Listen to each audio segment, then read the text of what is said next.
ఉద్యోగుల భవిష్య నిధి సంస్థ EPFO universal account number UAN జారీ యాక్టివేషన్ ప్రక్రియలో కీలక మార్పులు చేసింది. ఉద్యోగులకు మరింత సురక్షితమైన, పారదర్శకమైన సేవలను అందించేందుకు ఈపీఎఫ్ఓ ఇప్పుడు ఆధార్ ఆధారిత ఫేస్ అథెంటికేషన్ టెక్నాలజీను తప్పనిసరి చేసింది. ఈ కొత్త విధానం ద్వారా ఉద్యోగులు తమ యూఏఎన్ను ఇంటి నుంచే సులభంగా జనరేట్ చేసుకోవడంతో పాటు యాక్టివేట్ కూడా చేసుకోవచ్చు. ఈ సేవ కేంద్ర ప్రభుత్వ యాప్ ద్వారా అందుబాటులో ఉంటుంది. ఈపీఎఫ్ఓ తాజా మార్గదర్శకాల ప్రకారం 2025 ఆగస్టు 1 నుంచి యూఏఎన్ జనరేషన్ యాక్టివేషన్ కోసం ఆధార్ ఫేస్ అథెంటికేషన్ తప్పనిసరిగా అమలు చేయబడుతుంది. ఇప్పటివరకు చాలా సందర్భాల్లో ఉద్యోగులు యూఏఎన్ కోసం యజమానులపై ఆధారపడాల్సి వచ్చేది. అయితే కొత్త విధానం అమల్లోకి రావడంతో ఉద్యోగులు స్వయంగా తమ యూఏఎన్ను సృష్టించుకొని యాక్టివేట్ చేసుకునే అవకాశం పొందనున్నారు. ఇక ఈ విధానం ఆధార్కు అనుసంధానమైన మొబైల్ నెంబర్, ఓటీపీ ధృవీకరణ, ఫేస్ స్కాన్ ఆధారంగా పనిచేస్తుంది. దీనివల్ల నకిలీ ఖాతాలను అరికట్టవచ్చు, డేటా ఖచ్చితత్వం పెరుగుతుంది, ధృవీకరణ ప్రక్రియ వేగవంతం అవుతుంది, భద్రత మరింత మెరుగుపడుతుంది. యూఏఎన్ అనేది 12 అంకెల ప్రత్యేక సంఖ్య. ఉద్యోగి కెరీర్ మొత్తం ఇదే యూఏఎన్ కొనసాగుతుంది.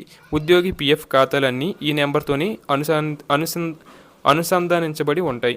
ఇక యూఏఎన్ యాక్టివేషన్ ఎలా చేయాలంటే, యూఏఎన్ జనరేట్ లేదా యాక్టివేషన్ చేసేందుకు కొన్ని దశలను అనుసరించాలి. ముందుగా స్టెప్ 1, మొదటగా Umang app Aadhaar face RD యాప్ను మొబైల్లో డౌన్లోడ్ చేసుకోవాలి. తర్వాత స్టెప్ 2లో ఉమాంగ్ యాప్లో ఈపీఎఫ్ఓ సర్వీసెస్ విభాగంలోకి వెళ్ళాలి.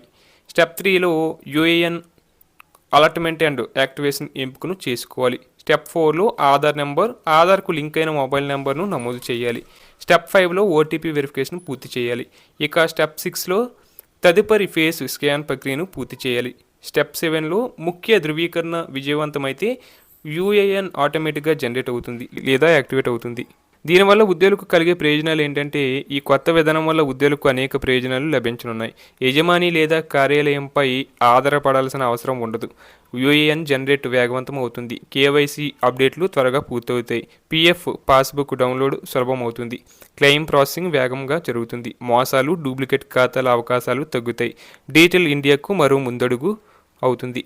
ఈపీఎఫ్ఓ అభిప్రాయం ప్రకారం ఈ మార్పు డిజిటల్ ఇండియా కార్యక్రమానికి మరింత బలం చేకూరుతుంది. పీఎఫ్ సేవలను పూర్తిగా డిజిటల్, పారదర్శక, సురక్షితంగా మార్చడంలో ఇది కీలక అడుగుగా భావిస్తున్నారు. కొన్ని సంస్థలు సాంకేతిక సమస్యలపై ఆందోళన వ్యక్తం చేసినప్పటికీ కాలక్రమేణా వ్యవస్థను మరింత మెరుగుపరుస్తామని అధికారులు చెబుతున్నారు. మొత్తానికి యూఏఎన్ యాక్టివేషన్ను సులభతరం చేయడంతో పాటు భద్రతను పెంచే దిశగా ఈపీఎఫ్ఓ తీసుకున్న ఈ నిర్ణయం ఉద్యోగులకు ప్రయోజనకరంగా మారనుంది.